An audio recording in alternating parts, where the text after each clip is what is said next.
Bismillahirrahmanirrahim. Assalamualaikum warahmatullahi wabarakatuh. Salam rekan-rekan. Pada kesempatan kali ini, saya akan melanjutkan tentang perbaikan pelanggaran asumsi klasik dengan Excel. Di video terdahulu, saya sudah membahas bagaimana menguji atau mendeteksi pelanggaran asumsi klasik atau mendeteksi asumsi klasik dengan menggunakan alat Excel ya. Nah, kesempatan kali ini saya akan menjelaskan bagaimana jika terjadi pelanggaran multikolinialitas, hetero, dan autokorelasi. Ya. Jadi, tapi sebelumnya saya akan mencoba dulu untuk mengulang sebentar video yang terdahulu. Oke ya, saya buka data ini. Saya punya data ini ya. Jadi kemarin saya menggunakan data ini ya. Data ini ya, saya menggunakan tadi karena dengan menggunakan model log hetero tidak teratasi, maka nanti bagaimana cara untuk mengatasinya ya. Ini saya masukkan dulu. Nanti kalau ada yang belum paham, silakan buka video saya tentang uji asumsi klasik dengan Excel. Sama dengan ini saya log dulu ya. Saya log dulu konsumsi ini ya. Jadi saya akan nguji sebentar untuk mengingatkan teman-teman tentang uji asumsi saya dengan Excel ya. Ini saya copy dulu. Nah, setelah di copy, maka saya perlu meregres dulu. Saya buat cepat saja di sini. Yang penting nanti bagaimana caranya untuk uji asumsi perbaikan asumsi klasiknya, pelanggaran ya. Kita gunakan tadi, ini data, ini adalah data analisis, kita gunakan regresi oke. Kita ambil di sini, langsung saya hanya akan menguji yang pakai log saja. Ini ya, pakai log saja. Oke, di sini. Oke, kemudian ini juga saya ambil datanya. Kita gunakan yang pakai log saja di sini. Ya. Kemudian kita klik. Kemudian kita tempatkan ini di mana? Saya tempatkan di sini. Ya, itu di sini. Di sini kita gunakan klik oke. Ya, ini sudah muncul ya. Kita sudah muncul di sini, kita sudah dapat hasil regresi dengan menggunakan log. Ya, jadi kita sudah mendapatkan model ini. Ya, kita sudah lihat kemarin hampir seluruh ini adalah signifikan. Kita buktikan tadi dengan tadi ini. Ya, ini saya naikkan digitnya jadi 4 ini ya. Semua di bawah 0,05 ya, sehingga baik variabel GDP impor terhadap konsumsi ya, dengan cara membacanya adalah dengan karena menggunakan log berarti relatif, menggunakan persen. GDP naik 1%, maka konsumsi naik 0,58%. Impor naik 1%, maka konsumsi akan naik 0,8%. Ya. Kemudian uji multicolnya, kita masukkan lagi, kita uji multicol ya. Yang kita masukkan dengan cara data analisis, kemudian kita gunakan di sini adalah correlation, oke, di blok semua saja, semua kita blok, ya. Kita semua blok di sini, oke. First-nya label awal ini, label di sini ya, ini ada log tadi di sini, ini kita masukkan di baris pertama, oke di sini. Sekarang tempatnya saya gunakan tadi di sini saja ya. Ya, oke, ketemu ya. Saya copy, sekarang kita copy ke multicol. Di sini multicol tadi ya, paste. Kita bisa melihat hampir semuanya korelasi antar variabel dan 0,98, 0,94, 0,92. Artinya di atas 0,9. Berarti ada indikasi terjadi multikolinialitas. Nah, sekarang heteronya kita cari. Hetero kita cari dengan cara apa? Data ini kita ambil dari ini. Ya. Kemudian, gimana cara ngambilnya? Ini sebenarnya mudah ya. Ambil saja sama dengan, ini kalau saya hapus semua. Ya. Ini saya hapuskan semua. Jadi kalau mau nanti ngitung ini, saya hapuskan semua dulu. Kan caranya hanya ini, sama dengan, ya. Ini sama dengan, ambil saja di data ini. Klik di sini. Maka tinggal di enter. Ya. Data sudah tersave di sini, saya copy ke sini. Ya. Kita sudah copy ke sini. Nah, sekarang ini adalah hasil ramalan. sama dengan, kalau ini hasil ramalan, maka sekarang ini akan saya masukkan, saya ambil dari hasil regresi. Ya, yang terutama adalah koefisien sini, kemudian F4, kemudian ditambah, ini impornya F4 lagi, dikalikan dengan, kalau ini hetero, maka kalikan ini. Ditambah, maka hasil regresi, ini kita pilih koefisien GDP-nya, F4, dikalikan lagi, sekarang adalah dengan ini. Ya, kita enter. Setelah kita enter, ini semua kita copy, kita tarik ke bawah dengan cara copy rumus. Jumlahnya sama. Maka sekarang ini kita masukkan UT-nya. Sama dengan ini dikurangi ini. Ya. Kita copy ke bawah di sini. Kita bawa ke sini ya. Ya. Ini ketemunya 0. Dengan cara format cell, ini number, ini buat 0 saja, gini, ketemunya 0. Sekarang ini dipangkatkan 2, sama dengan yang ini kita pangkatkan 2. Ya, kita pangkatkan 2. Nah, sekarang kalau sudah jadi, kita akan meregres dengan menggunakan pendekatannya si Glacier Test atau Park Test bisa ya.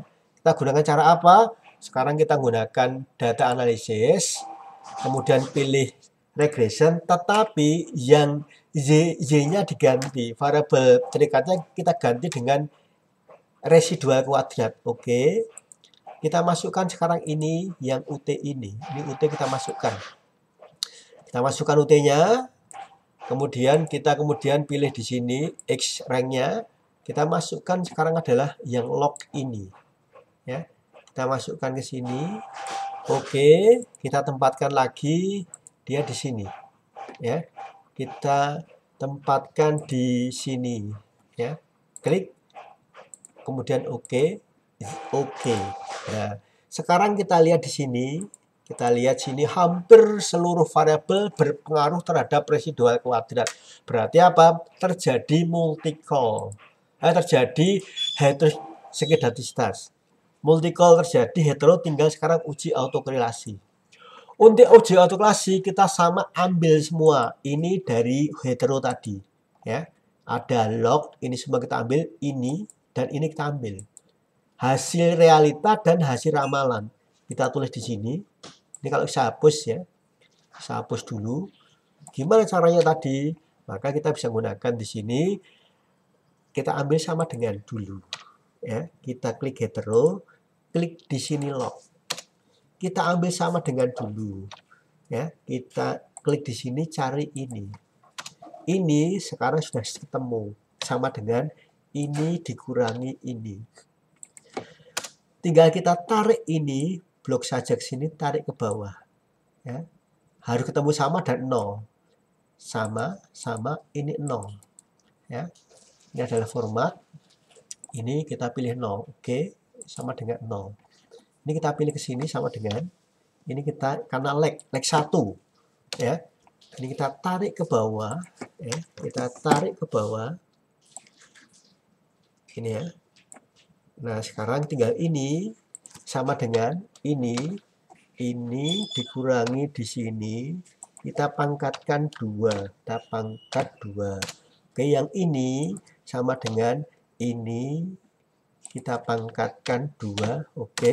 Kita tarik dua-duanya ke sini, ya. Kita tarik ke sini. Ya. Nah, ini udah ketemu karena menjauh dari angka 2 dan dia condong untuk mendekati 0, maka ada indikasi autokorelasinya terjadi. Maka di sini kita bisa lihat di sini, ya. Karena tadi adalah perbaikan tadi, kita bisa melihat data ini dia mengandung ini, kesimpulannya dia mengandung ini. Karena model asumsi klasik, maka ada tindak perbaikan. Tiga-tiganya terjadi. Karena dalam model mengandung multikolonialitas, heterosekidatitas, dan autokorelasi, sedangkan dengan transformasi logaritma tidak bisa menyelesaikan masalah heterosekidatitas, maka langkah awal adalah kita perbaiki dulu autokorelasinya terlebih dahulu. Apakah betul setelah nanti kita perbaiki akan bisa memperbaiki pelanggaran asumsi klasik. Untuk caranya ini, kita bisa menggunakan tadi, kita akan membuat variabel baru. Dengan cara apa? Log GDP, ini kita buat tanda bintang ini sama dengan log GDP ditambah 1 main DW bagi 2. Kalikan log sekian ini ya. Semua variabel kita lakukan dengan formula ini. Maka kita buka lagi di sini. Sekarang kita pilih tadi, ini adalah perbaikan. Ya. Kenapa datanya hilang 1? Karena ada pengurangan lag. Ya, kita ambil dulu tadi, D-nya adalah 0,67. Lihat, D-nya ini 0,675378487. Tadi sama ini. Row-nya adalah 1 dikurangi D dibagi 2 ketemu sekian. Nah, ini saya hilangkan dulu. Bagaimana cara menghitung rumus ini? Kita lihat di sini. Caranya adalah sama dengan ini ya, sama dengan, karena kita gunakan tadi ini, berarti kita gunakan ini. Ya, klik. Nah, karena kita nanti ini dikurangi ini, tapi di F4 dulu. Dikalikan lag-nya. Oke, kita bisa tarik ini. Sekarang kita bisa dapat ini. Ya. Kita dapat perbaikan data ini. Nah, begitu cepat kita dapat data baru. Ini data lama karena kena pelanggaran asumsi klasik, ini data baru. Pertanyaannya, apakah data baru ini bisa terhindar dari ini ya? Terhindar dari pelanggaran asumsi klasik. Ya, dapat data baru. Sekarang kita akan coba. Kita regress dulu ya. Ini saya del dulu. Ini saya regress dulu ya. Nah, caranya apa sekarang? Data baru kita gunakan data analisis, kemudian kita pilih regression. Sekarang kita gunakan data baru. Data barunya apa? Kita gunakan tadi ini. Kita gunakan data barunya tadi adalah ini. Ya, kita gunakan. Kemudian kita gunakan ini variabel bebasnya tadi ini. Yang kita bintang tadi ini ya. Ini data hasil dari perbaikannya. Kita klik di sini. Sekarang kita masukkan ke sini. Sambil output ya. Kita oke. Oke lagi. Ya. Yang kita bandingkan ya. Bagaimana perbaikan dengan hasilnya. Ini kita lihat semuanya. Ini kita lihat di sini. Saya klik. Ya. Ini kita lihat tadi format cell. Ini kita gunakan number ini 4. Ya, semua signifikan. Tandanya ini. Bandingkan dengan tadi kita lihat hasil regresi kita dengan kita gunakan ini, hasil regresi. Ingat, kita ketemu tadi ini ya, kita bandingkan sekilas hasilnya, copy dengan hasil regresi. Ini ya, kita bandingkan di sini. Angkanya tidak jauh berbeda. Ya. Perbaikan tadi loh ya, 0,829, 0,5 sekian. Dan juga semua signifikan. Ya. Nanti juga semua di sini kita lihat. Semua signifikan. Cuma bedanya log GDP sekarang adalah di 10%, tidak di 5. Ini 5%, ini 10%. Tapi signifikan semuanya. Nah, sekarang kita uji. Apakah betul hasil ini adalah hasil terbaik? Ya. Maka caranya adalah kita uji dulu. Ada di sini deteksi multi-call-nya. Dengan cara apa? Data analisis. Kemudian di sini kita gunakan correlation. Oke.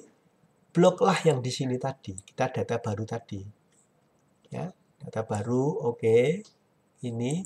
Kemudian kita gunakan tadi karena ini adalah baris pertama adalah ini. Kita klik di sini. Sekarang tempatkan di sini. Ini ya. Klik. Oke. Nah, sekarang ini sudah terhindar ini. Tapi nanti kita bisa uji dengan cara lain. Ya.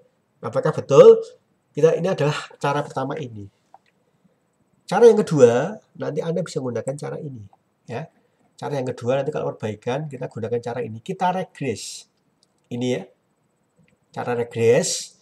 Ini kita buat regresan. Ini Y-nya adalah konsumsi. Data baru. Ini Y-nya adalah impor. Ini Y-nya ini. Karena model kita adalah model yang ini, maka model yang pertama ini harus lebih besar R square-nya dibandingkan dengan model yang ini dan di sini. Kita cek di sini, 0,898, 0,979, 0,52. Berarti angka ini lebih gede daripada angka R-nya untuk model kedua 3. Berarti apa? Tidak terjadi multi-call. Kalau pakai cara ini. Kita lanjut lagi, buka ke Excel. Ya, kita lihat lagi ke Excel ya. Nah, bagaimana sekarang dengan perbaikan ini? Ya, kita akan cari ini. Cara ini, saya ulangi lagi, bisa lakukan dengan cara ini lagi. Ya, dengan cara apa? Sama dengan di sini. Cari hasil regresi ini. F4, ya, ditambah, tambah lagi ini. F4 lagi, dikalikan ini. Ditambah ini lagi. Ya, ini lagi. F4 dikalikan yang di sini. Ingat, hasil jumlah ini dengan ini harus sama. Ini ya. Kalau nggak sama berarti salah. Karena itu salah satu cirinya model OLS. Copy ke bawah. Klik sama. Berarti jumlah errornya akan sama. Sama dengan ini. Dia akan 0 ya. Karena ini sama ya. Ini dengan di sini. Ini harus 0 ya. Kenapa 0? Karena ini saya formasial dulu. Namun ini oke. Kenapa? Jumlah residual akan sama dengan jumlah Y realita, jumlah konsumsi realita dikurangi prediksinya. Karena ini sama, berarti 0. Sekarang tinggal ini. Sama dengan UT-nya pangkat 2. Ya. Ini pangkat 2. Habis ini kita regres. Ya. Nah, sekarang kita regres ini. Gimana regresnya? Data regression. Oke. Kemudian di sini kita pilih, klik di sini, kita pilih residual kuadrat. Ya. Pakai kunci POP tadi ya ini, kemudian kita klik di sini, kita gunakan yang ini. Ya. Oke, klik di sini, sekarang kita pilih tempatkan hasilnya di sini. Di uji hetero setelah perbaikan data. Ini oke lagi. Yang paling penting adalah uji T-nya harus tidak signifikan. Sekarang kita lihat di sini, bisa kita lihat seluruh variabel bebasnya tidak memiliki pengaruh terhadap residual. Artinya, variabel mau naik, mau turun, residual tetap. Inilah yang sudah ketemu model homoskedastisitas. Ya, berarti sudah lolos, tidak terjadi hetero. Terakhir, kita uji autokorelasinya. Ya. Dari mana datanya? Ini datanya bisa kita lihat. Ini kalau saya hilangkan. Jadi teman-teman bisa melihat tabelnya saja. Ini saya ambilkan sama dengan di sini. Konsumsi ini. Ya, konsumsi di sini. Klik. Ya. Konsumsi ini, karena ini adalah ramalan, ambil saja tabel di uji hetero tadi ya, sama dengan di sini.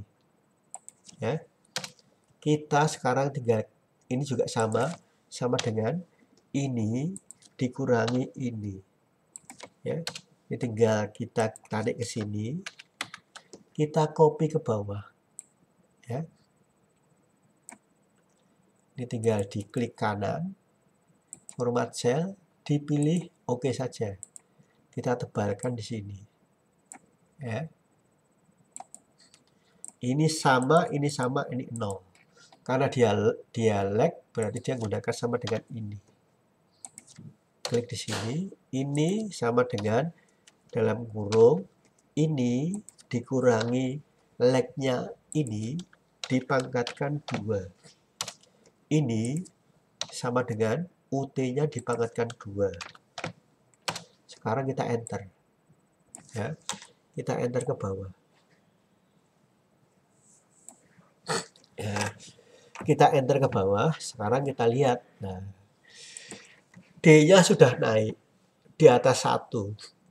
Jadi kalau nanti teman-teman cek dengan menggunakan rumus ini, ya, dengan menggunakan nanti data ini, ya, data kita bisa menggunakan ini, ya, rumus ini, ya, dengan kemudian tabel D.